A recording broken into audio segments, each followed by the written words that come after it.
جب بھی دل بوجھل ہو تو ایک جملہ دہرا لیا جائے، حسبنا اللہ و نعم الوکیل۔ حسبنا اللہ، ہمارے لیے اللہ کافی ہے، ہمیں اللہ کافی ہے۔ و نعم الوکیل، اور وہ بہت ہی اچھا کارساز ہے، بہترین کارساز ہے۔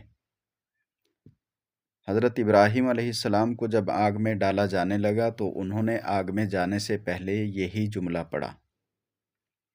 اللہ تبارک و تعالی نے ان کے لیے آگ کو گلزار بنا دیا تھا۔ پیارے پیغمبر صلی اللہ علیہ وسلم نے بھی مشکل حالات میں مصیبت کے وقت اسی کے پڑھنے کی تلقین فرمائی ہے۔ اللہ تبارک و تعالی امت محمد پر اپنا فضل و کرم اور رحمت نازل فرمائے۔